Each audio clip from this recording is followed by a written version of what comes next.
5, 4, 3, 2, 1, 0. How's it going, everybody? Welcome back to the Skol experience. Dave is back from vacation, so we're all back here as well. Buenas noches, ¿cómo estás, mi amigos? Cerveza, por favor. Uno cerveza, por favor. Uno, dos cerveza. Me llamo S. Brian.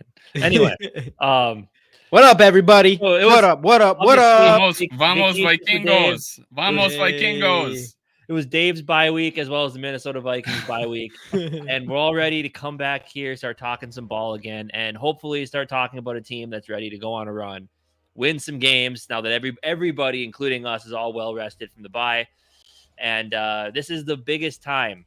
This is it. This is the time for a stretch run by the Minnesota Vikings. Has to happen starting against the Raiders in Vegas. Must-win game for the rest of the season. Yeah.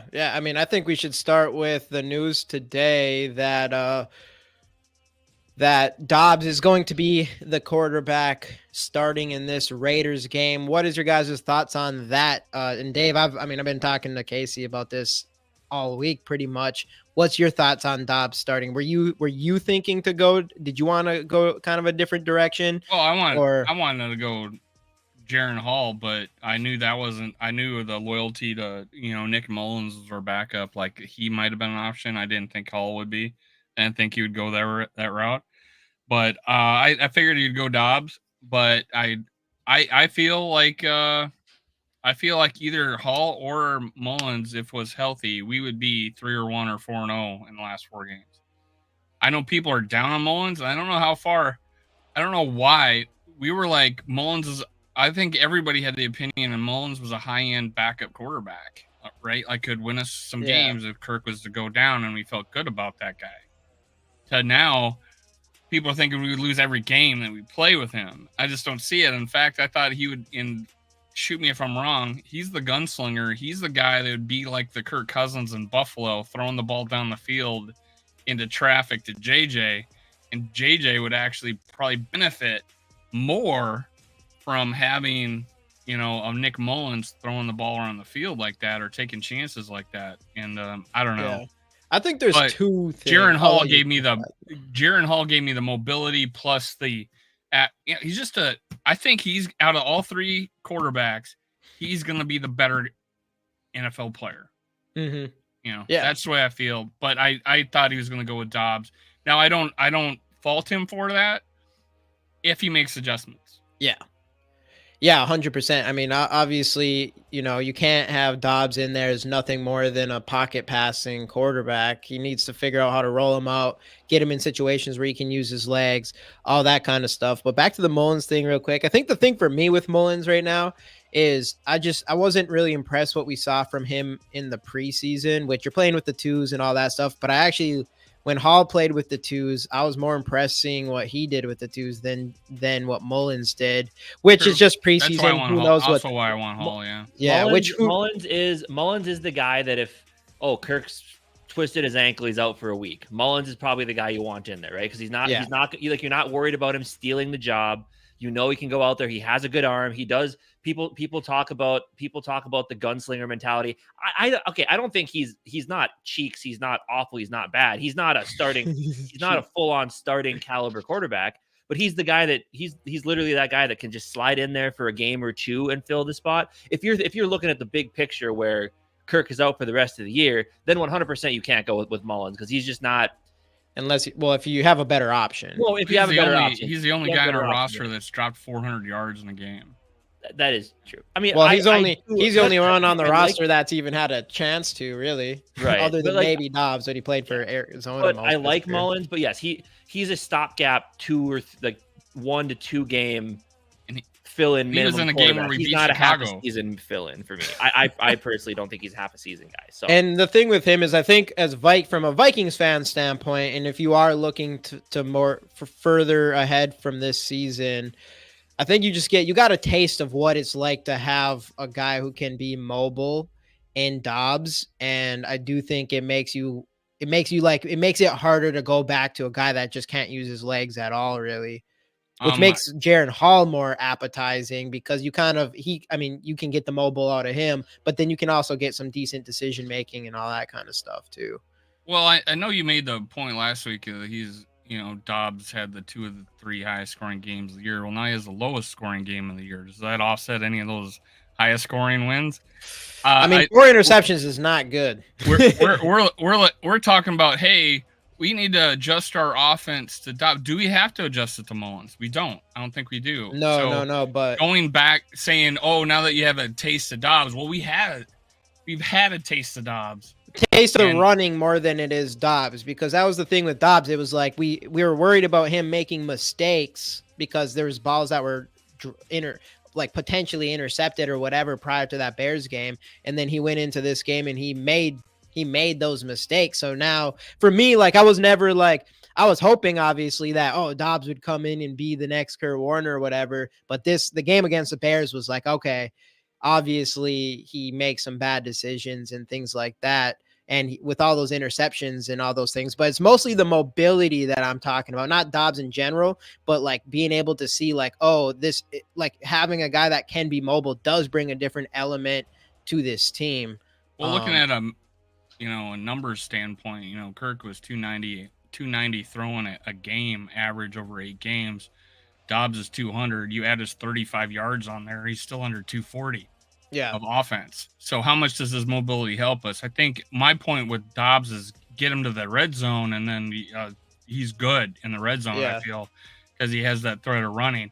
So I don't, the whole idea, and I think people bring it up I think you brought it up in your show last night, is that now that he's gonna, all things pointing to us going after a mobile quarterback in the draft.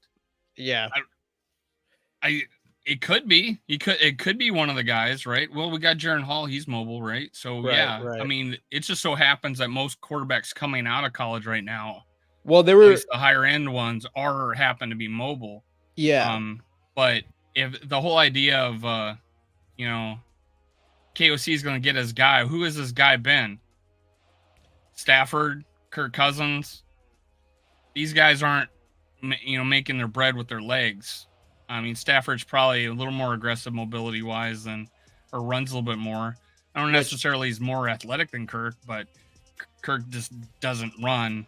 Matthew may take a chance more often than Kirk does. He throws his body around a little more, I think. But yeah, KOC would be changing everything in his offense, to go with a guy like Dobbs the rest of the year. I just think Mullins or Jaren Hall can play within the system better than Dobbs can. Yeah, I'm not against Dobbs. That's probably playing. not wrong for sure. I'm not against Dobbs playing and taking over, and I'm excited when he runs too.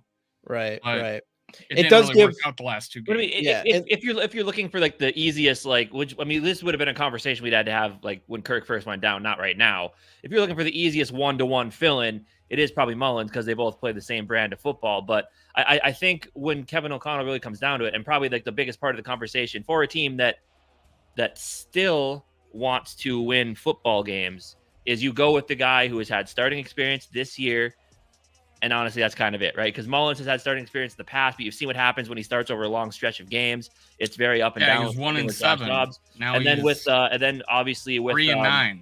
And then obviously with Jaren Hall, he has 1 start under his belt and 2 drives. So I think the bet you go with is the guy who has started games this year, and that is Josh Dobbs. And yes, he's coming in learning a new offense, but either way, it still worked out for him for the first couple games. So I just think Josh Dobbs is the bet that when you're still in the hunt, he's the guy you look at, say he's had the most playing experience this year.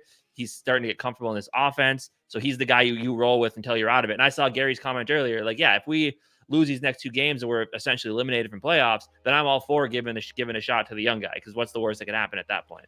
Yeah. And I mean, that's another thing with Dobbs though, is just, I don't know. He just doesn't have, I've actually lost my train of thought on that one.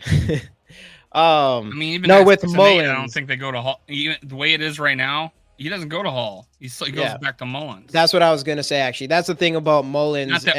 Not that I want that. I want Hall. Right.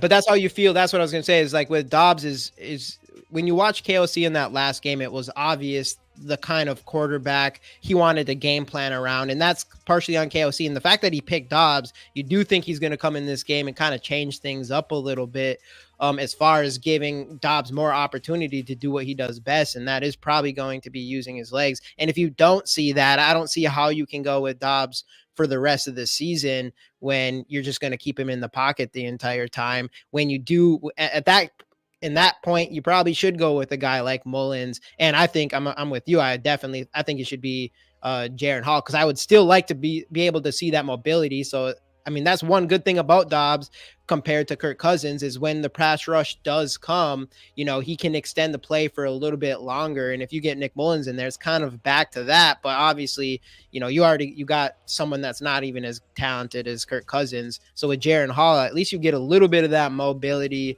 if that was to come up. But I do agree with you. I do see them going to Mullins if things go out instead of Jaren Hall, mostly because I think last week they had Hall as the emergency quarterback. I don't think they make a decision after, if we lose this game, he's done, I think. But Dobbs. Yeah. But I think they go to Mullins. That's what I think. And I don't want him to either, but I only think that because Hall might be we're out of the playoffs. We're just going to see what we got with them last game or two. I think that's what they're going to do now. Yeah. Since he's been named the, third. That's what they should do anyways. And I mean, we'll see. They might, because, wins your legacy. You don't like to lose. Quarterback coaches want to put their best players out there. Right. Hey, what up, Rap? Jaren Hall is not going to save KOC. I don't think at this point. I don't think his job's at risk. Need saving. I don't think his job's at risk at all. No, but it's not one of those things like, hey, let me go with Jaren Hall to save my career. That's not a thing. Yeah.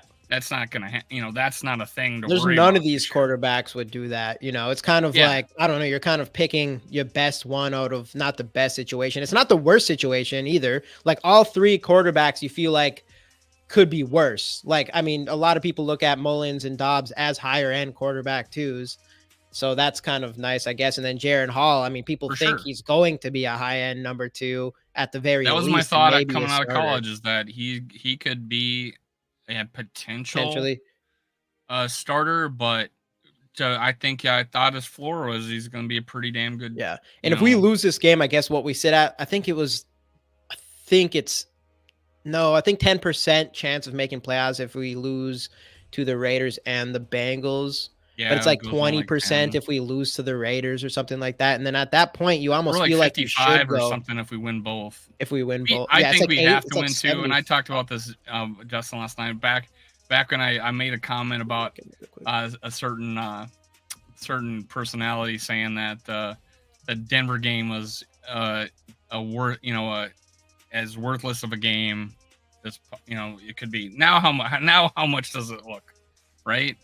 We'd be 7-5 if we won that game. I know. It'd be a big difference. But we could easily be the 7th seed because of the Packers have the easiest, or the 7th playoff team. And the Packers could pass us if they beat us.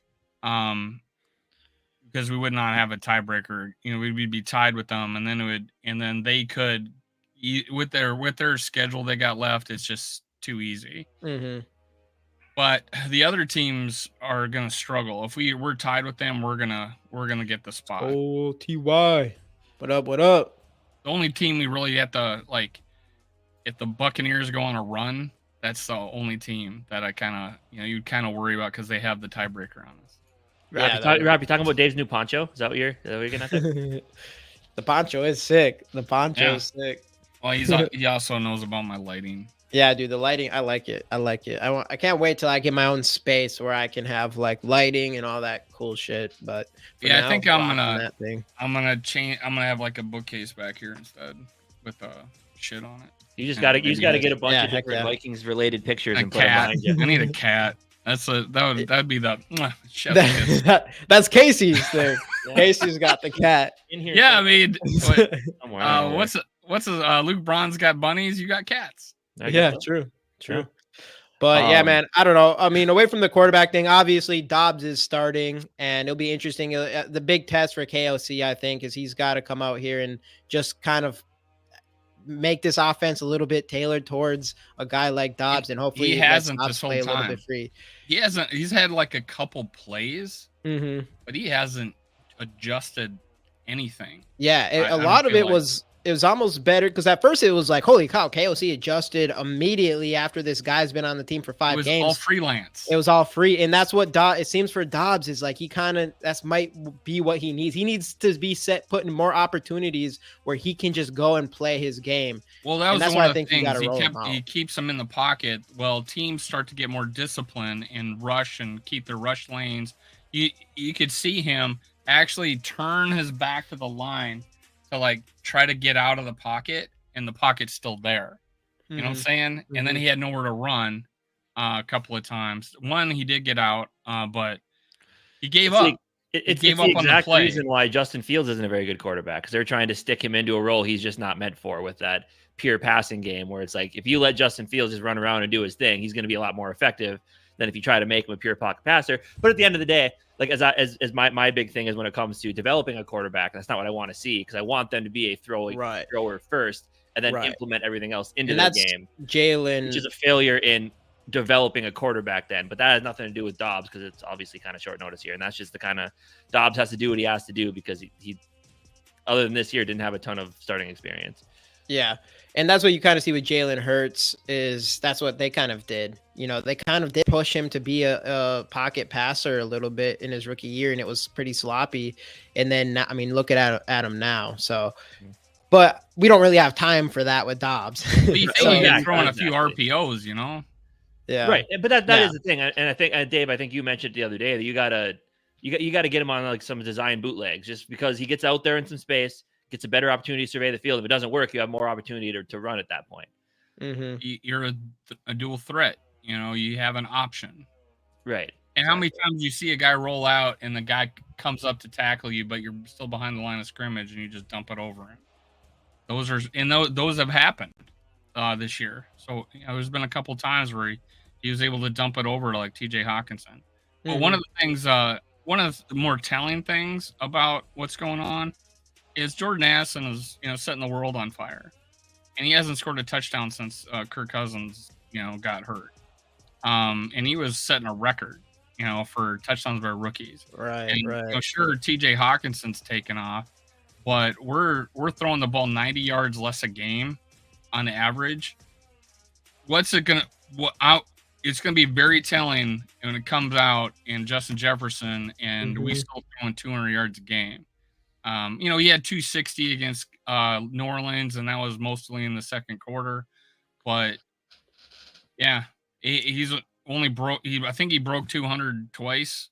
That's about it. So, Justin Jefferson's coming back. This is his make or break game. Mm-hmm. I think he's on a leash. I think he's on a short leash, and we will have a change, and it would probably be Mullins. But. Probably, unfortunately. I think Mullins will for sure be the backup this week. I think there would be like questions going into next week. If we lose this game, Mullins, for sure, it would end up being Mullins for at least one more game until we're officially eliminated from playoffs. And he might, make a fun change. But at that point, it'd be interesting. That's depressing times that I don't want to talk about. Yeah, but there's still a shot. Everything comes out and everything's going to be okay. It's weird we don't have all the tanking going on now. So we can't tank because we actually won 6 games, so it's like 6-10 puts you in a decent spot, right? It's a decent spot, but this is the draft where I'm like, as far as like where I'm at with these quarterbacks, it's like there's some good ones out there outside of Caleb Williams and Drake May, but it does feel like you really want to. I mean, if you're gonna tank, you're tanking for them. Otherwise, it's kind of like I don't know. The talent isn't obvious after them. But back to the Addison thing, that's one thing is I think it took Dobbs a long, and not just Dobbs, but KOC, that whole thing to get Jordan Addison more involved into these games, because this last game, I think he had 11 targets, like something like that, 9 targets, 11 targets. He should have had that really long catch. And if Josh Dobbs hits him in tough play. Yeah. And if Josh Dobbs hits him in stride, that's a walk-in touchdown pretty much on one side of the field. One. Yeah. So I know you guys you probably remember me saying that that the two things I haven't seen yet is throwing into tight windows, because everybody's thrown to has been wide ass open the first 2 games. And then the other one was, can he throw the deep ball? Well, he showed me he could in the first throw to Addison, then he showed me he couldn't. Now, keep in mind, Kirk Cousins has overthrown a guy on a wheel route before, wide open, but he threw it in bounds. That was one of the big differences. Dobbs threw it out of bounds. All he had to do was throw it in bounds. Right. And he walks underneath that ball. Yeah. And then you look at Jaron Hall, he hit a similar route to the other side with Alexander Madison in stride, and it looked great. So you kind of wonder, does Dobbs have that accuracy issue? And I think he does. I mean, like his profile for sure, even all the way out of college, but even going into this game, out of college, it was definitely his accuracy. And even in his deep accuracy, it was never really his arm. I think going into becoming a Viking, it was his accuracy and then his knack of turning the ball over. And we've been able to see both of those in these last couple games, but especially in this Bears game. And that's just the thing. That's the thing with Dobbs. That's why I was like cool with moving on from him, because I do feel like his passes it's too problematic. What we saw in this Bears game, like his little dump off that got picked off right over the line of scrimmage or whatever. It doesn't get much worse than that as far as making decisions go. And obviously, so you can't see that. And then, he did miss that long throw. And not just that though, too, is like without the deep ball with him, is they're just stacking the lines. I mean, the Bears had their best by far, their best blitzing pass rush performance of the year. And that's because we can't really get the ball deep with Dobbs so far. And they can put as many people as they want in the box. They're playing up on our wide receivers. They're doing all that kind of stuff. So you do hope that, and it might not only be Dobbs, it could also be that you don't really have a true deep threat. I mean, if Jordan Addison is your deep threat in these games, that's not good, because he's 5'10", 165 pounds. You make a good point there. If they're blitzing, throwing in with anticipation becomes that more important. Yes. And I think that's what he hasn't done. And that was the thing, is he had wide open guys before. Even that one where he got, I forget which game it was, it might have been Denver, where he got smoked and he threw it up, but TJ Hawkinson was wide ass open. Yep. And it was just like a lob pass, So, he was wide ass open. All he had to do was just get rid of it. That's not really throwing the anticipation. It's when someone's like a Jordan Addison's crossing the field on the backside, and there was a play like this, and if he just throws it to an area, he's gonna go get it, because he's running by that standstill linebacker.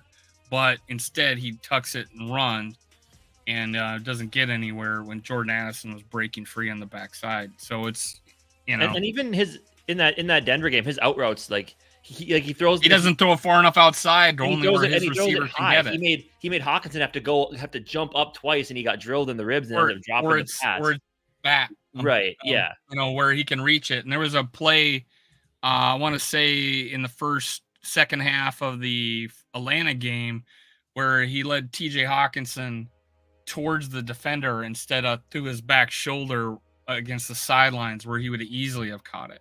So that's, that was what the questions I had, and he hasn't solved those. Yeah. And that's one thing I just looked up. I wanted to look up Josh Dobbs' hand size, and what's considered good hand size for a quarterback. I think close to 10. I want to close to 10. His is 9.5 or above is probably. His is 9.25, which was something I was wondering about, because there's some throws where he just throws a bullet.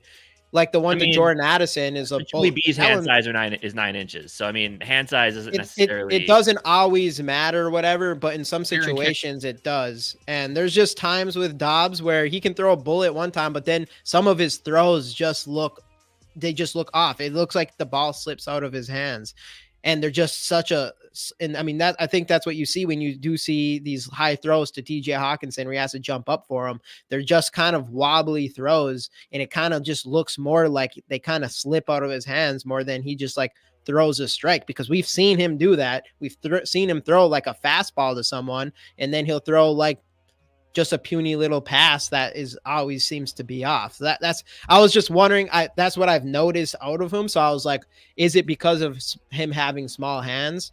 And I mean, 9 1/4 is, I guess nothing special. I don't know if that's enough, but I mean, Kenny Pickett has notoriously small hands, and he has 8.5. Maybe he pulled the Brucey and ate some popcorn before he started throwing the football. And Burrow does have small hands too, which I don't think is going to be the end of the world. I think some people, I mean, I don't even know what that means, but I know a lot of people use that against quarterbacks with this whole small hands thing. And I'm assuming there's a decent sample size of the reason why they say that. But in this scenario, I'm just wondering why Josh Dobbs, why his throws do that. They're they're just so inconsistent. They don't come out of his hands clean all the time, I guess. And it could be mechanics too. I mean, I'm sure that's a part of it. Christian Ponder 10.25. Tate Rosenfeld 10.25. 10.2. Josh Freeman 10.5. You know what they say about big hands? Big gloves. Anyway, big gloves. Yeah. But it really does feel like if this team has any chance of making the playoffs, like Josh Dobbs is. I mean, it's kind of a lot of pressure to put on him, but Josh, if we make the playoffs, it's because Josh Dobbs played well, right? If it's to the point where we have to switch to either Mullins or Jaren Hall, that we know, like the chances, like I think I saw Joey Hawkins say it earlier, like, yeah, when your starting quarterback goes out, it looks pretty bleak. But the option that you had come in and start 5 games for you, if you have to then pull him to go to somebody else, then I think you're in one of those situations where so most people already are. I have a feeling most of the fan base is already looking forward to next year. But you go extra hard looking forward to next year if Dobbs ends up not finishing the season as starter for this team. Because if he doesn't, then something went horribly wrong. Dak Prescott has the second largest hands in quarterback history, at least measured anyways. 10.88. Dang. Wins the MVP. I can imagine that. Biggest hands, Jim Drunkenmiller. 11.25. Holy shit, this guy's got some paws. Dude, he just throws curveballs. That does not make you a good quarterback. We found that out. Well, I wouldn't say like I don't put hand size too much on being a good quarterback. But if the ball's slipping out of your hands, that's mostly like what I'm wondering, because it definitely is with Dobbs. Like his throws are not consistent. Like they're not like, even with Kirk Cousins, you don't really see just bad wobbly throws that much. I don't know. So it could be wobbly throws. Wobbly throws don't matter either, because Peyton Manning threw a lot of wobbly throws. Jesus. Yeah. Well, I'm just saying in this situation, it's mattering with Josh Dobbs. Yeah, I'm kidding, but of course. But I don't know what it is. I remember drafting, and as soon as I drafted Peyton Manning, hey, what up, my worthless? Shortly after announced that he was out for the season. Oh, with his neck injury that year. Oh, my draft went to shit. But yeah, I mean, so, and obviously, have we even talked about the fact that Josh Dobbs gets Justin Jefferson back this week? Has that even been? We were bringing it up. Yeah. So I mean, back. That's his make or break game. Is like, well, we got Justin back. What's it going to be like? Is he going to throw for 200 yards, or is he going to dish the ball around? And Jordan Addison hasn't scored a touchdown. His production's gone down. The only guy that's actually benefited from this is probably T.J. Hawkinson. And Brandon Powell probably too. Oh yeah, but that's out of necessity. Right. Yeah. And there's no question. I mean, I think everybody would have known that once Powell, that for sure you're not going to be putting up as many passing yards as Kirk Cousins was. Right. Well, and there's no chemistry there yet. That's the thing. It's like the reason him and Hawkinson are kind of close knit is because they practice together in Nashville in the offseason. So I mean, because he goes to tight end, and it's the tight end thing. Yeah, it may be that might be overblown, because I think it was only for like a couple of days. Well, yeah, but either way, there's still I brought it up off right away. There was still a little bit more, like, now that you've been here for a while. But like you could tell, him and KJ just are not on the same page, because KJ barely, he doesn't really have a role in the offense right now, where Addison still does. They forced Addison. Powell's kind of his go-to guy when he needs him, because he's on those shorter underneath routes. So I mean, he's got that chemistry with Powell like early on. Yeah, and I think Addison Powell's definitely put himself on the map as far as he's going to get a contract next year. Yeah. And I'm liking him. So hopefully I'm hoping we see more of him than probably KJ with JJ back here. I think you kind of need that big body from KJ sometimes, but otherwise, I'd probably rather see I mean, Powell's been looking good, and he already has that chemistry with Dobbs, because that is hard to come by. And I do think this last game, I think KOC probably was making plays, specifically Jordan Addison, and it was like, all right, we need to get our best player, best receiver the ball and get in his hands. And obviously 11 targets is quite a bit, but yeah, it'll be interesting to see how it rolls out too with because Addison's production might even come back even more with JJ out here, assuming obviously you better go to JJ, though at the same time as Jordan Addison isn't going to be lined up against the better cornerbacks of these opposing teams. And since you already figured out a way to get Jordan Addison involved into the offense and how to use this offense with Justin Jefferson and with Josh Dobbs building, at least we've seen like some sort of chemistry happening with Jordan Addison, you kind of hope that Dobbs can take advantage of Jordan Addison being lined up one-on-ones and against, not as great talent. At least that's what we kind of hope for. Yeah. I mean, needless to say, this Raiders game it's important, man. It's because, I mean, it's like, I think it's like you guys said earlier, it's going to tell you so much about what Kevin O'Connell did over the bye week. And, because in his position as head coach, it's like with the way these last two games were, like he did a great job of righting the ship after the 1-4 start. Now he needs to right the ship again. And he had a whole week off to do it. I assume he came up with a decision to start Dobbs pretty early on. So hopefully he's been just game planning and talking with Dobbs about how they're going to go forward from here. Cause it's I don't know. And I think a lot of it really does come down to just let Josh Dobbs be Josh Dobbs. And, I mean, that's what you kind of have to do, man. And I think I saw Frozen North mention earlier. It's so hard to, in a short amount of time, implement a new-ish game plan for a different type of quarterback. Right. But I mean, and it's not even like just revamping things. It's more of just adding things he can do that should be pretty general knowledge to football players. So hopefully, but again, this team, a lot of guys in this team have never had that with people who've been here for a while. They've never had that with Kirk Cousins because he's been the pocket guy. Whereas, I mean, but that's the thing. It's Kevin O'Connell. Show us your growth as if not even just a head coach, like an offensive play caller, that you are able to adapt and adjust on the fly. Because these last couple games, we haven't seen it. And now we need to start seeing it again. If you want any chance of making it to the playoffs. Yeah, for sure. They have brought up, wonder how they target Jefferson. I guarantee you the first pass to the target to Justin Jefferson is some stupid screen. Dude, I'm hoping it's some bubble screen or some quick hitter. I loved how they threw the first play of the game. They threw a long pass to Jordan Addison. I want to see the same thing to Justin Jefferson.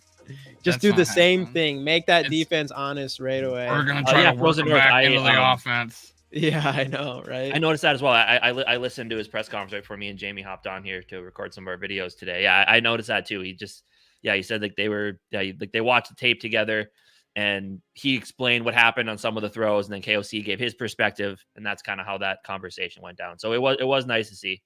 It's good to see Kevin O'Connell at least taking those steps, but we just need to see what's the over and under on turnovers. Wants to hold that. He wants that accountability. We'll do some. Right. We'll do some at the end of the show. We'll do some predictions, score predictions, and player stats predictions. Dave, I hope that it's some stupid screen because it probably will be, and it might not even be to JJ. It might be to Johnny Munt or something like that. Well, I meant the first target to Justin Jefferson. Jefferson is just a stream. I mean, I do think definitely, get the ball in his hands in this game. The worst case thing you could do is not get him the ball like we have done in Johnny Munt back into action. I know he's the best screener we got. He's had some clutch catches this year. Dude, he only gets first downs. That's the only thing. I think people thought I was serious. Someone posted on Twitter like the list of free agents, and I said the only keeper on that list is Johnny Munt. Hey, Johnny Munt, as Kevin O'Connell says, the best. He's only for sure tight end in football. Only for sure keeper on that team. So he hasn't been bad, right? So I mean, yeah. So what do you guys? Is there anything in this game that you're worried about, Dave? That we've lost our running game forever. Yeah. It's what do you think the Madison Ty Chandler situation? Obviously, I know what you want. What do you it's probably going to be the same thing with Madison, but I mean, I honestly I think Ty's kind of struggled too. This last game, Madison probably had a good game. I think he had a good game. He had 2 nice little runs, and one was for 24. I think that was his biggest run, first run over 20 yards. I don't think he scored it. He's run a touchdown, and he caught the only touchdown so far has been Buccaneers on that swing pass. It was all him. I mean, he earned every bit yard to get in that end zone that game, but he hasn't been in since, right? We're in week 12, and your number 1 running back has got 1 touchdown as a catch. Yeah. So, for me, I still think, even though I think Ty Chandler maybe didn't have the greatest look this last game, you give him 8-10 carries, and one of those is going to break. That's you got to give me some opportunity. You got to give that guy opportunity. Because even though Madison had a couple nice runs and looked pretty decent, he still did not have the breakaway speed to make these guys a second late or a split second late on the tackle. That a guy with 4.38 speed. Not only is he fast, he was tied for third fastest 40 time. There was only 2 guys ahead of him, and that was Pacheco and the kid from South Dakota State. I don't even know where he's at. And he was tied for third with a 4.38, but Pacheco had a 4.37. So he had the 0.01 second slower time than the fastest running back in the draft. That's how fast he is. Yeah. Yeah, dude. 100%. That's the thing with Ty Chandler. Like, obviously, Madison's supposed to get the tough yards. That's what he's supposed to do in this game. That's what we saw. We saw him do 1 cut going right up the middle. That's what he should do every single time. There's a chance that, Ty Chandler's probably not, even though Ty Chandler has shown the ability to do that here and there, but that's not what we need him for. It is the chance that Ty Chandler, the more he touches the ball, the better chance that he can break one out, something that Madison can't do, and something that we haven't had as part of this offense this entire season, something that we did have, regardless of how anyone feels about Delvin Cook. But last year we did have that with Delvin Cook, even if Delvin Cook was getting tackled behind the line of scrimmage a bunch. Yeah, I know Casey does. But then obviously it'd be a whole different ball game this year if we had a guy that could have those couple plays that we saw from Delvin Cook last season, where he busts out a 40-yard touchdown. Like, we don't get that at all from this run game. And Ty Chandler has the ability to do it. Game. Ty Chandler can catch the ball. And he also, and we don't use him enough in that way either. We use Madison more than Ty Chandler in that area as well. It gets speed and space, and that's what you want. A guy with breakaway speed getting out into space. Like you looked at the Bears game where, that's one of the things. Like, Madison, and he catches some screens, which is stupid. And then you have where you think, everybody says that Jordan Addison can't block and that KJ Osborne's not very quick. So what do? You throw a screen pass to KJ Osborne with Jordan Addison being his primary blocker. Like, that doesn't make sense to me. If you throw it to Addison with KJ blocking, you need to play to your strengths. Exactly, right? You're doing the exact opposite. And that's one of the things where I'm like, Kevin, this has not been a great play calling game from you already. But what the hell, man? What are we doing here? Dude, yeah, 100%. So we need to see some more consistency out of KOC. We need him to come in here and just play to win throughout the entire game. I don't care what scenario he's in. He should always just think to win. Well, I think we talked about it on Monday. The fact that you lost your starting quarterback, you lost Justin Jefferson for a good stretch of the season, and the fact that you're still in the playoff hunt should give you that feeling of, we're playing with house money here, so let's just go all in and let's be aggressive. Let's try some things. Let's try to have some fun here while still being smart about it, obviously. But still, it's that's my mindset. I would just say, F it. Again, playing with house money here. Let's just see what we can do. If it goes wrong, with Josh Dobbs, nobody expected us to make it far anyway. So if we can make some semblance of a run into the playoffs and win a game or two, I'm fine with that. That's awesome. If not, who cares? The expectation was, hey, you lost your quarterback. You're not supposed to win those games anyway. So it's really not there's not a situation in which you lose. I mean, obviously, if the losses pile up on your record, it may give a general manager or front office more inclination to get rid of you. But as we know, the Wilfs are patient. So I don't think Kevin O'Connell is in any danger of losing his job. So, I mean, so you might as well go and have a little bit of fun with it. Yeah. Yeah, I think so. 3 weeks ago, we were talking about Coach of the Year. Yeah, I know, right? How things change for the Vikings, man. This is just normal life for us. Twitter fights. Yeah. Oh man, but no, for me, I think the thing I'm worried about the most is going to be the pass rush coming from the Raiders and Crosby, because that's one thing for sure. If any team's been watching Dobbs, it's been that he gets shaky under pressure, and he has been these last 2 games. The Bears saw that from the Broncos. Everybody talked about how the Bears are going to come in and do the same thing because it worked for the Broncos, and I assume that's exactly what the Raiders are going to do. And so we need to see a bounce back game from our offensive line and to keep the pressure away from Dobbs. Mm-hmm. And that means opening up the field. That means opening up the field too. So, and holding back Max Crosby, it's gonna be no easy task. Yeah, luckily we got the best offensive tackle in the NFL, and there's that's gonna be a fun matchup to watch there. Yeah, Quisenberry. Is he? Wait, Dersaw's starting, right? I know. Yes. I'm just kidding. Oh, I was like, I didn't look at the injury report today. I was like, who knows with Darisaw? It could be the day of. That is Darisaw can dress up and they say he's playing and then he doesn't. Minnesota was doing like the name the snowplow thing, and someone says, "Can we call it Darisaw?" Hey, that's a good name for a snowplow. That is funny, but yeah, that's what I'm worried on that side. Otherwise, man, I mean, if anything, we got to just be happy with how our defense plays every single week with Brian Flores. And I know we've talked about it earlier or before, that people been writing articles and all this stuff about. Someone in the chat still has some hurt feelings about I'm the best fan. Too evil. Oh yeah, we know Too Evil. Minneapolis Miracle. But yeah, man, our defense though, and this is going to be a game that, I think we're against Aiden O'Connell, rookie who has not played good. His 4 touchdowns to 6 interceptions.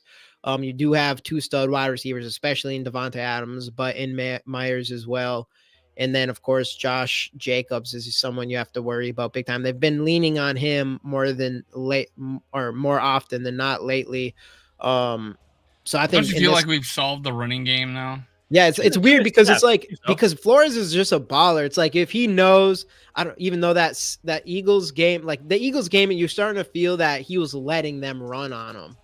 I don't know he just did not want to get beat by Hurts and AJ Brown and stuff, because anytime we're up against a team that's like we have to watch the running game specifically, we do really well against those scenarios. So it's just Brian Flores just switching up schemes the best he can, or doing whatever he has to do to play against these other teams we're against. And I mean, he's been just phenomenal at it. And especially with I think I like a lot of our players on defense, but let's be honest, we definitely we're playing above our talent on defense this year. And man, it's crazy how one guy can do all that. But that's why going into this game, again, you just feel like, our defense is going to be solid. They have some talent there on offense, of course, with Devontae Adams. But if we can bring pressure and get it on Aiden O'Connell and make him make some poor choices, we should do pretty well. And then it's just up to the offense. Yeah. Yes, for sure. And I think that's going to be the biggest part of it. I think the defensive game plans for both teams are going to be pretty similar. Do what you can, stop the run game, and do what you can to get pressure on the quarterbacks. And if you do, they'll make some mistakes. And both these quarterbacks are very mistake prone so far this season. So, yeah, I mean, and if you get pressure on O'Connell, then you limit Devontae Adams. So I think Devontae Adams' reign of dominance against the Minnesota Vikings seems like it's going to end this year, and that's what I feel pretty good about. Hopefully, though, us Vikings, we just we just let players do that, though. So, yeah. Hey, make sure Devontae Adams, he's the guy you can't let beat you on that offense. I mean, Josh Jacobs is what he is, but Devontae Adams is definitely kind of that guy that you have to watch out for. Yeah, 100%. So that's going to be a big task for Murphy. That scares me. I was just going to look up our injury. Did you guys look at an injury report today? It comes out on Wednesday. So yeah. No, I haven't. Let's see if I can find it here. Why am I not seeing anything on it right now? Yeah, because I want to see, because I don't know what I haven't heard anything about Caleb Evans, so I don't know who's starting on the other side. Theo Jackson did not practice. Otherwise, so we're gonna probably see Caleb. Lewisine gets a play. Otherwise, let's see here. Kene, Najee Thompson were both limited. Caleb Evans, Justin Jefferson, Kyrus Tonga all full. Okay. Caleb Evans. Max Crosby. I know it's only Wednesday. Max Crosby did not practice. Colton Miller did not practice. That's a game. I mean, it's only Wednesday, so I'm sure it's a knee thing, so it could just be precautionary at this point. But yeah, if he were to miss, that's huge for a team that already cut Marcus Peters because he didn't fit with the culture of the team. Like, to lose Max Crosby too for injury, that's huge. But obviously, again, still early in the week. Wednesday injury reports are a little indication, but really Thursday and then obviously Friday are the ones that you really. I'm wondering, you guys heard any update on Davenport? Because I think he's able to come off IR now too. I mean, I thought Kevin O'Connell kind of hinted it was going to be a little bit longer than just 4 weeks. I thought he hinted that a couple weeks ago when someone asked about him. I was expecting 6 weeks. Yeah. I mean, but obviously, he'd be nice to add back in there because you could do the cool thing with him and Daniil on the same side and Wanham on the other side. But I think they're doing pretty good getting to at least getting. Wanham stepped up this year. At least getting to the quarterback with Daniil and Wanham. They could have had a couple extra sacks last week on Justin Fields, but 2 weeks ago, I guess, but just couldn't finish the plays, unfortunately. Yeah. Well, Justin Fields, obviously, that's going to be an area he's good at. Even though probably the only area he's good at, unfortunately. Yeah. But yeah, I know, and I mean we're against Aiden O'Connell, who is going to be a statue type quarterback. Right, exactly. So we he's not going to have much movement. Florida needs to come in here with just his normal mindset of bringing on the blitz, and I mean, should be interesting. I wonder. I'm still excited about Ivan Pace's growth because him with the green dot and he's just. I mean, last game he looked pretty good. Got another sack last week, so I mean, hopefully we keep seeing more from him in that area and. Yeah, Hicks would be huge to get back for the Detroit games. Yeah, his is, I don't know, that injury is, it's so weird. I had never heard about the compartment syndrome until he got it, and now it sounds like I've heard of it before, but I needed a reminder what it was. Right, yeah, for sure. So hopefully he makes it back, but I don't know. It really does feel like one of those things that might end up holding him out for. I guess it all depends on how these next couple games go, but yeah, unfortunate. Yeah, we haven't heard many updates on him, if anything. So, I mean, if we kept Brian Flores, if we somehow by a miracle, that he's still being, still blackballed by the NFL, I just think there's going to be a lot of teams looking for coaches. It seems like. I mean, if I'm him, I have my eyes on that Los Angeles Chargers job, 100%. You're going. Well, only issue there is you're going from a defensive coordinator to another defensive coordinator. True. That is true. So maybe because usually it does seem like they kind of go the opposite direction, especially that you feel like especially when you feel like the offense isn't what it should be. So yeah, that's actually a pretty good point there for sure. Because obviously that offense. All I do is spin gold. All I do is spin gold. I mean, it would still probably be good because they were supposed to have a much better defense. Well, yeah, Brandon Staley's a defensive head coach, but he's also an idiot. Yeah. Not a good mix. It's not like it's to the point where like I don't want Kevin O'Connell to go full Brandon Staley, where Brandon Staley just makes really stupid aggressive decisions. I want Kevin O'Connell to go Dan Campbell, where it's like you have trust in your team, so you go for because like they have a really good play designed. Right. Yeah. Exactly. Right. Like let's be real here. The only reason that Brandon Staley is still a coach, he can thank the Minnesota Vikings for that. Because when he went for it on his own side of the field in that Charger game, and then we threw the interception in the end zone, that would have been what cost him his job after that one. And I know. We saved his job. We saved his job for the entire season. Yeah, and Dan Campbell. I mean, KOC never needs to be like to that level of like balls. Yeah, that fake punt last year in their own territory killed us against the Lions last year. Yeah.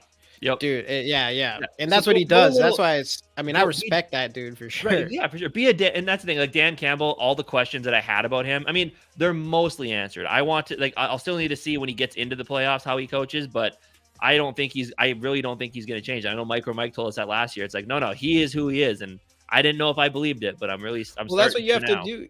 And he sticks to his guns, and he's consistent. Right, and that's what. And at the end of the day, that shows your team you have confidence. And people said that like that last drive of the Bears game. It's like maybe O'Connell obviously wasn't confident that Josh Dobbs was going to make the play. It's like, well, your team's going to know that. And I get it. You got to balance you want to keep your team confident at the same time. You also got to, be safe. You got to balance all that. And that's why being a head coach of a football team sounds like a job that I would not be any good at. Yeah, but that's why you got to stay consistent. Like Exactly, he has to, right. and that's what Dan Campbell does so well. Like he's first going to be a ballsy coach, and as he continues being a head coach, I mean, he's going to learn how to be smarter in certain situations. So he's not always like that. But it starts with just being consistent, and that's something that I feel like KOC's definitely been lacking because he doesn't even know. He's been all over. We can't guess when he's going to call fourth downs on time or go for it on fourth downs when we're like, even some of us who want to be aggressive is like, I respect it, but maybe this wasn't the best time. And then all of a sudden it's like, this is an obviously no brainer. I think people will say the commentators, I think it was in the Bears game, is like, you have is fourth down and short at like the 50-yard line. And it said to like 70% chance of making it or whatever. And then he decides not to do it there. So stuff like that. But then the end of that Bears game though was ridiculous. I mean, that just showed complete like bitchness, complete bitchness by Kevin O'Connell. His wife had a couple extra items in her purse that day. Yes. Yeah. 100%. I mean, you're at like the 45-yard line. You need 5 to 10 yards to get a chance for a field goal, and you're only up by a single point, and you decide not to go for, or you not go for it. You decide to run the ball twice and ultimately give them a chance to win. That was like, as to me watching him, that was my least favorite thing I've seen from him as a head coach now. And it's just because you literally put your defense has been on the field this entire game, and you gave up. All you needed 5-10 yards, and you could have been up by a field goal, and you let them have a chance. That was crazy to me, and that just showed like he really chickened out there big time. And the thing is, like, they had really chickened out. They hadn't made it in they had made it into the end zone one time at that point, right? So it's like, obviously you can hold them to a field goal. So I mean, I don't know. I don't necessarily agree with that yet 100%. That, like, I mean, I don't. It's not going to happen where Kevin O'Connell gets fired and Brian Flores takes the Minnesota Vikings head coaching job. No.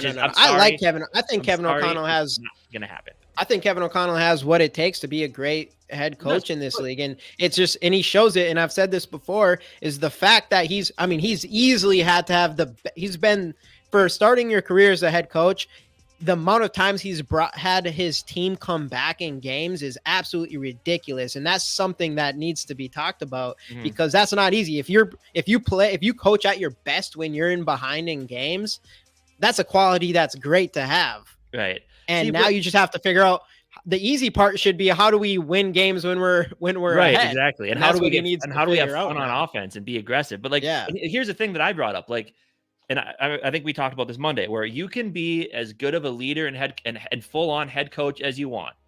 But if you're going to, because like all the behind the scenes stuff that people talk about is fun, right? But if you're going to be the offensive play caller and basically the offensive coordinator of your team, the fan base, the people who are calling for your head the most, they don't like as I said, hearing about the stuff in the locker room and all the stuff, like, the people love playing for them. Like, that's great. But us as fans, we see the product that's on the football field. And if you want to be the head coach / play caller, the fan base is A, going to look at you as the play caller, and then B, look at you as the head coach, where the fans are not happy with you as a play caller, which is going to tarnish how they feel about you as a head coach. That sprinkled in with some of the questionable time management and clock management and challenge decisions, but like, we're talking about this guy like he's been at the job for 4 years already, and he's had mixed results. He has had solid results in a year and 3 quarters, right? So I think you at least got to give, it's like a quarterback. You got to give him into his 3rd season to really see what he has for you. But from a fan's perspective, as I said, if you're going to be the play caller, that's what the fan base is going to look at you as right now. So you got to fix that first, because you can be as great of a leader as you want, but if you're not good at the job that's most upfront to the fan base and everybody watching, it's what's bringing on the conversations right now of, is he the right guy? And it's unfortunate. I think Wanham could come back at a pretty decent contract. I don't think he's like a Brian Robeson type of deal. Yeah, I think so. And he has looked really, really good, because before, I mean, he's had 8 sack seasons in the past, but they were always like really easy sacks. 6? Is it 6? Didn't he have 1-8? Didn't he have 1-8 sack season? Maybe the only one I can think of was the 2020. You'd have to look for sure. It could have been just 6 sacks. Because that's that might have been 8. Because I think because of shit. He did. He had a 6 sack season last year, 2021. He had a 3 sack season his rookie year, 8 sack, 4 sack, 6 sack. And that was because we lost Hunter. Yeah. And I remember because Hunter was leading the league in sacks when he went down. Yeah. Yep. And there was a game where DJ Wanham had 3 sacks. It was against the Bears, and it was all because Justin Fields held on to the ball way too long. And that's what it was. He got some. Obviously, that's pretty damn good for sacks. But it was like easy. This a breakout year for him. Yes. Yeah, because it's not just he's getting sacks. He's just creating pressure. Yeah. Like you can tell his technique is better. More. Yeah, like he's affecting it other than sacks. He's done more than clean up on aisle 7. Yeah, exactly. Exactly. And it's been nice to see. It's been really nice to see. It's like with Cam Bynum too. Like you're like, wow, look at he just flashed. He made a play there instead of just, oh, he's the one that finished the play. It's like like you're noticing them being a lot more like present in your minds.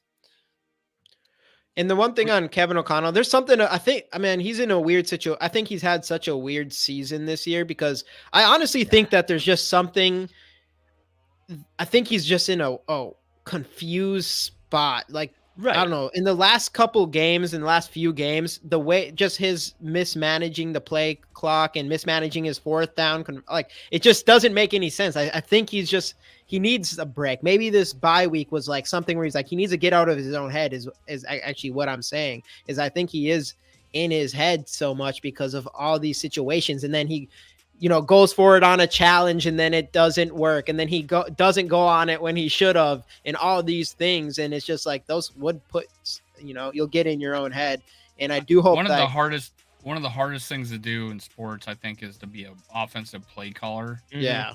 Probably even defense, but offense, it's like you gotta wait for the result of the play to find out what you want to call, and you only got 15 seconds to get it in, and he's got 15 seconds to get to the line and hike it. So, geez, it's just think about like, oh my god, the clock's running out, and now it's like, oh, let me call 2 plays in that 15 seconds so they can get to the huddle the next play. It's like it's got to be the hardest thing. Right. And then couple that with the responsibilities of being a head coach as well.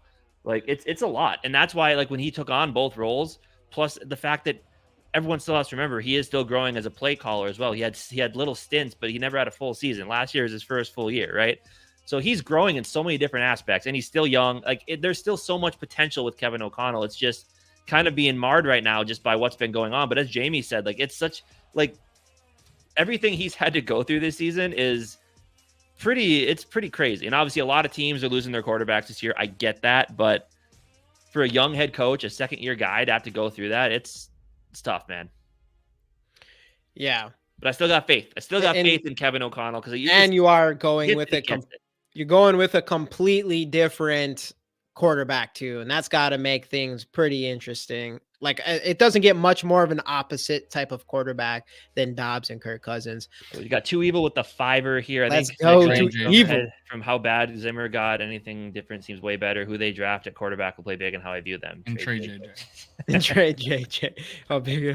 Oh goodness. JJ is gonna come in here and he's gonna prove why he's not. But here's the question that I posed on Monday. Is like, would you rather? Because what if their guy isn't there? Like I'm not excited if we don't end up with a quarterback because the guy they have isn't there. I'm not excited to listen to people talk about how, well, this is terrible. They didn't make a move for the guy they wanted. It's like, what if they couldn't make a move and the guy they wanted just wasn't there? Like, I don't want them to Christian Ponder this where you just grab a quarterback because we need a quarterback and they're all gone. Like for me, this has been like a retreat after Kirk Cousins blew out his Achilles. This has like been a vacation for me. Like, I don't have 3.5-hour bitch sessions about Kirk Cousins anymore. I don't have people coming after me telling me I'm not a fan anymore. And, and just, it's actually been a freaking retreat. The fact that I do believe Kirk Cousins is going to be on this team next year. Oh boy, I'm not looking forward to it.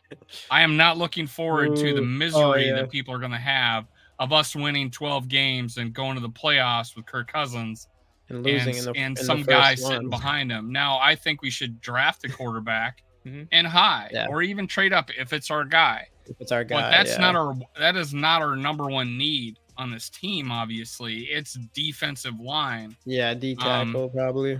Yeah, defensive tackle, a nose guard that can, but there's hope there because of a Tonga, because of who's the guy we just drafted, Jaquelin Roy. Yeah, there's hope there, but you need a guy like that. That requires us to have another defensive coordinator like Bryant Flores. Yeah, yeah, we need a Jordan Davis. That's what we need. A big. That's who I wanted. I had 3 guys. Jordan Davis was the number 1 guy, and then we traded down. Yep, I know. There's so many things. Not even just the trading down part. For even the fact that we didn't come out with the first round pick after that trade down pissed me off.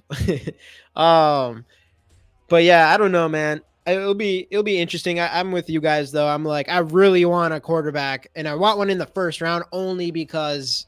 I want a guy who's a first-round quarterback, but I want to trade up. But what if they end up taking a second-round quarterback in the first round? Yeah, I know that's a hard. Obviously, you won't really know for sure. But yeah, that part's hard. So I'm like, if you obviously there's Drake May, Caleb Williams, and everybody else is kind of. And I haven't done my due diligence. There's the ups yet, and downs on them. But you don't know where they're gonna be yet. We kind of go through this the off season here before the draft. But if we don't know who we want for sure, I do think we probably just pick someone in the first round, and then hopefully one of those guys do last to the second, because there is like Bo Nix and the JJ McCarthy's and those type of guys. You don't know if they're going to be first round or not.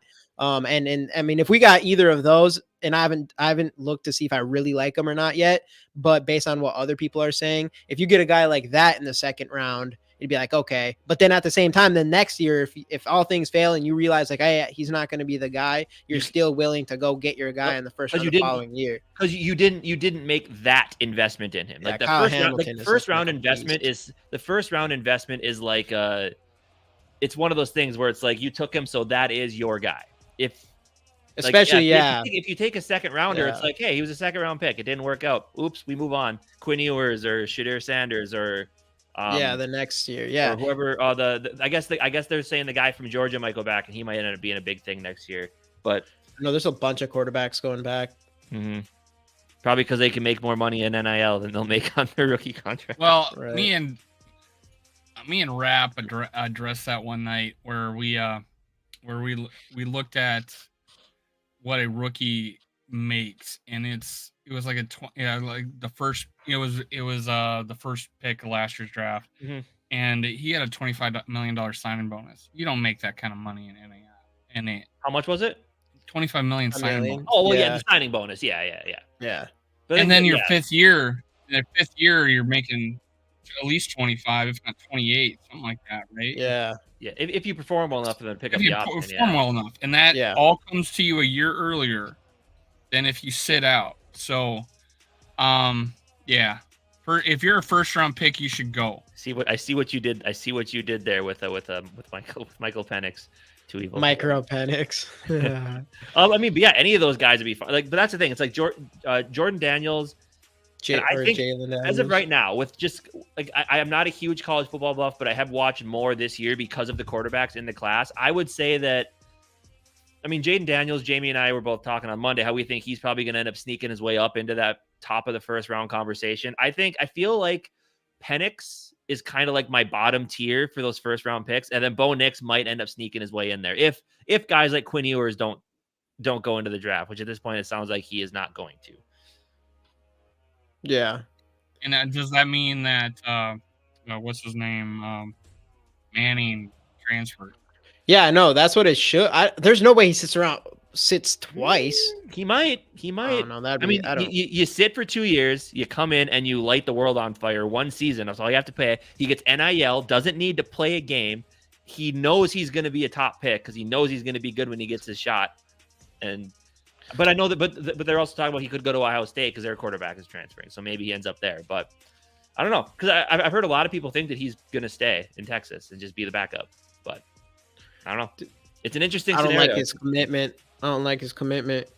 I want to see him. I want to see him wanting to go play. You know what I'm saying?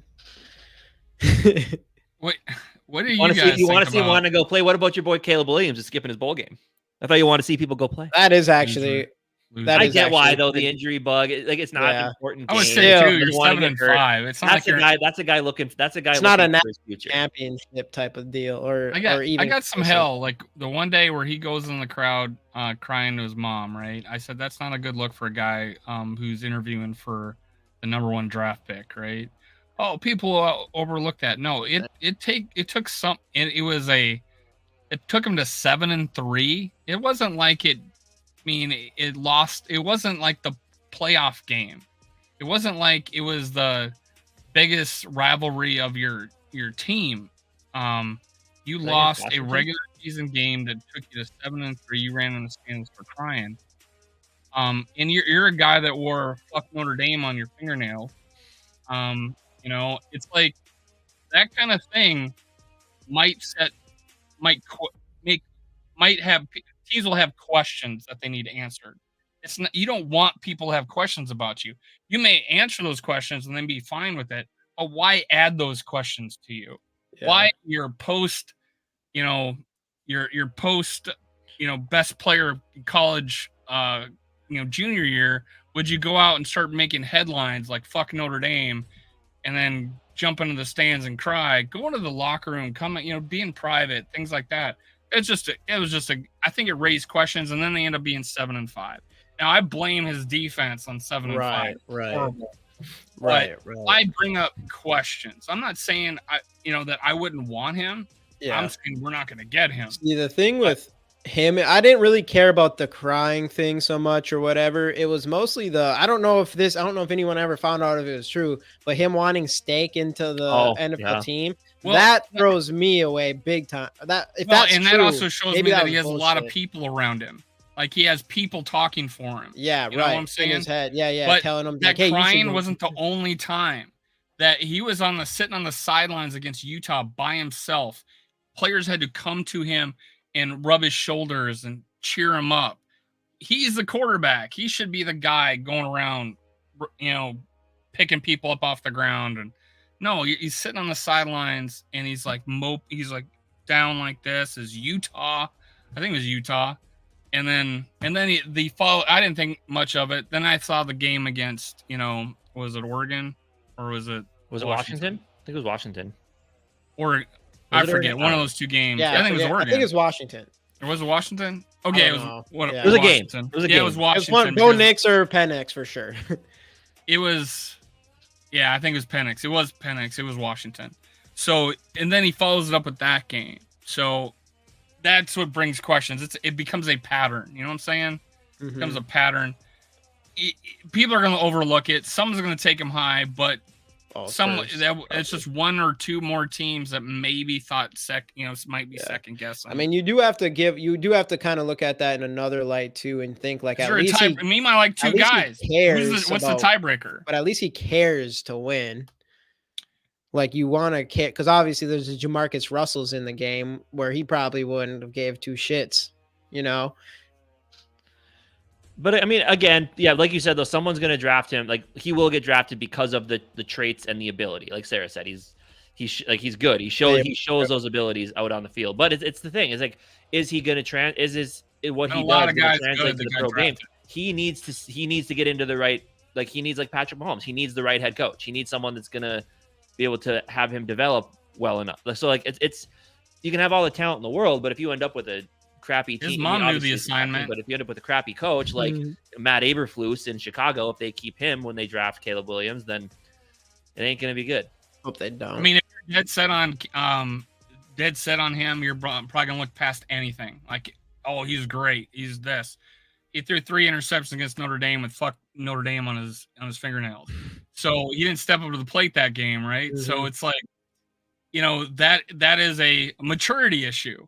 If I write "fuck Notre Dame" on my my fingernails and I go out and throw, didn't beat anybody. KOC beat KOC. Eberflus didn't beat anybody. Eberflus sucks. Well, and the 4 turnovers didn't help. Right, exactly. Eberflus didn't beat anybody. Eberflus has won like 6 games. Hey, what up, JJ? Career. All right, so let's do some score predictions here. What do you guys think in this game? And we'll do to answer that question from much earlier. Actually, one thing I want to say, before we do that though, is I did do a poll to say, do the Vikings beat the Raiders? Only out of 10 votes, one person voted no. I mean, maybe you could guess who that probably was, but I guarantee it. But we'll also say today. we'll say turnovers as well. We'll say how many turnovers do you think the Vikings will have in this game? Starting with you guys, score predictions and turnover predictions. Score predictions 24-21 and a nail biter. Vikings win. Turnover predictions, I mean, he's gonna have one or two, but I think he makes enough decent plays to where I think he keeps the job and leads us to a win. Well, team-wise, 2 turnovers. I don't necessarily think he gets both of them, but 19-13. I do not. Just offensively, looking at that team last week, I don't see how we could score. 19. Other than JJ being back. So hopefully that's enough to take. This is the lowest prediction I've had. Yeah, to take Dave's 19, give him 5 more points. I'll give him 24 points to. I can believe it. To 17. JJ comes back, does enough to stretch the field, hopefully. And I will say 2. I agree with you guys. 2 turnovers on our offense, but I think we split it with the Raiders, and we get 2 turnovers on the other side of the ball, and we split that, ultimately winning this game. Sounds good to me. 3 turnovers, Raiders. And by the way, everybody, I wasn't giving away a card today because I leave tomorrow, and I won't be able to send it out or anything. Yeah, cards don't grow on trees, everybody. Yeah, I mean they technically do, but in some way they're made from trees. Yeah? Technically, Are they? Are they now? I think so. I don't know. I'm assuming it's some sort of paper now. I don't even know. Cardboard, paper. Well, cardboard is. I think that shit comes from the same place. I don't know. Is it some sort of plastic now? I don't know. I don't know. Is it made out of oil? Everything's made out of oil. That's probably where all the money's from. Why it's worth some money. Oil money. But yeah, 2 Evil picked us to win, so. Hey, Vikings wins with 3 turnovers. Let's go. I'm wondering who. All right, if you picked to win, who said no? Oh wait, we got 2 no's now. Justin. I don't like him. No, I'm kidding. Well, I don't know. Justin, my boy, Justin likes. Oh man, Justin. 3 turnovers, Raiders. Oh, Justin did pick the Raiders. You can. I picked us to lose before. I picked us to lose before. More of a they thing than he thing. That's for I can't sure. believe I'm getting this mad over a poll. That's a curse prediction, 2 Evil. Let's go, Gary. 31-21. Let's go. Let's turn this around. We need that. It was like, man, that 5-game stretch was just fucking awesome. Or sorry, JJ, awesome. What's Sarah predicting? 10-3. Who's winning? Nail biter. I love it. We don't. This is a Viking hat. I don't have actual hats. Yet. And speaking of that, Gary, next week for sure. I leave tomorrow to California. But if anybody does want a hat, we'll probably just order some for whoever wants them or whatever. I would like to have. I want to get a hat for sure. Much as I love this Twins hat, if anybody's interested in any hats or anything like that, let me know so I can order specifically for people. Marlins hat he has.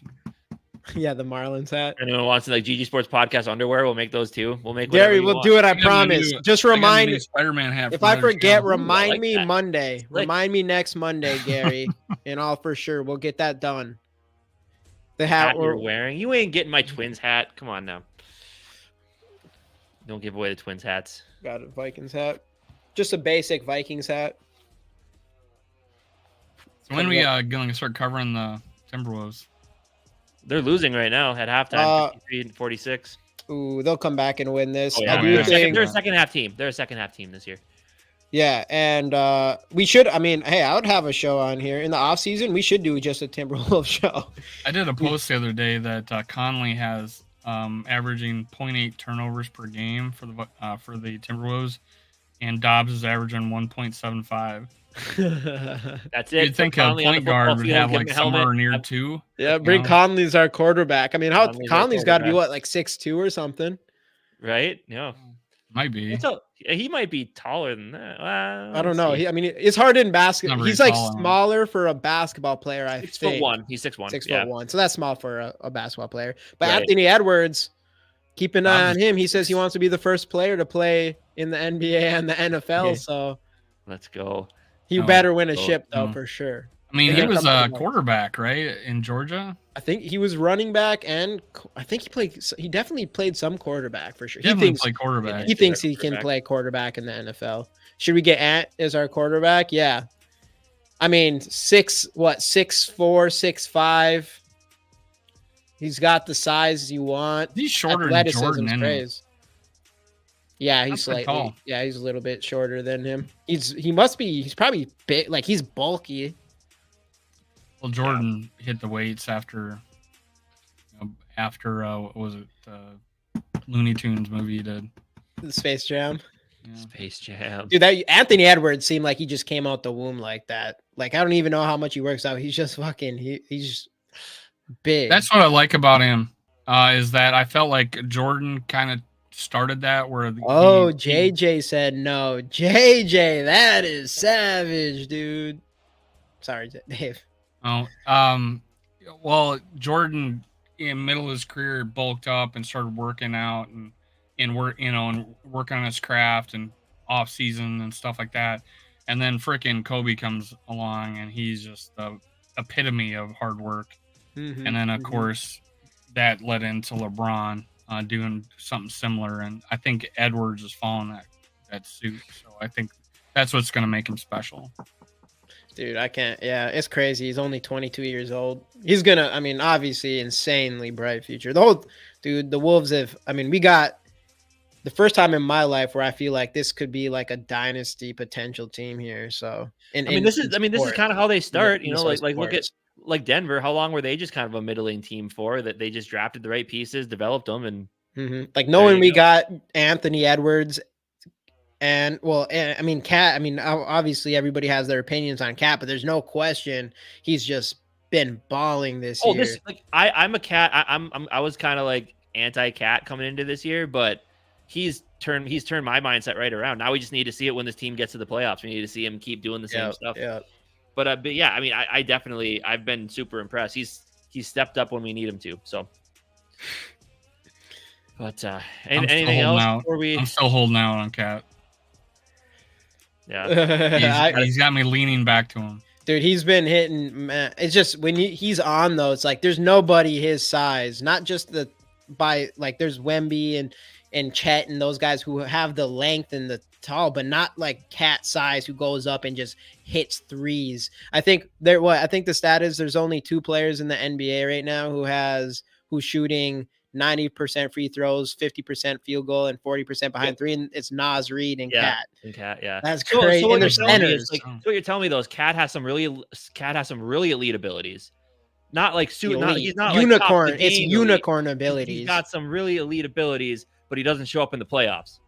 Well, the thing with him is both playoffs, especially he had a really bad game.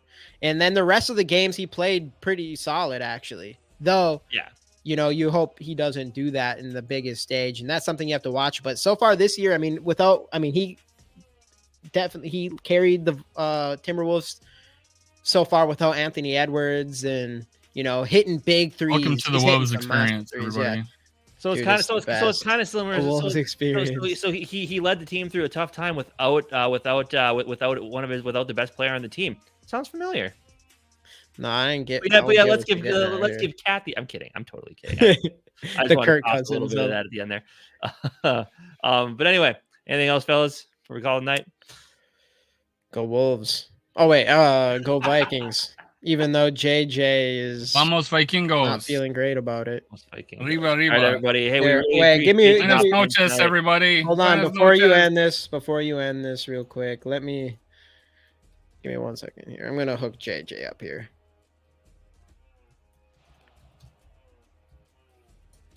There you go, JJ. JJ wants to do his answer. There you go. Click yes. There it is. We got a 50. Did you click no again? Someone click no. Hey, I got you. We can't leave this with that bad luck, JJ. We got this. But all right, everybody. That's a wrap. Yep. Let's go Vikings. Let's turn this thing around. JJ's Absolutely. gonna drop 200 yards this week. Let's go. Thanks, guys. See you next time.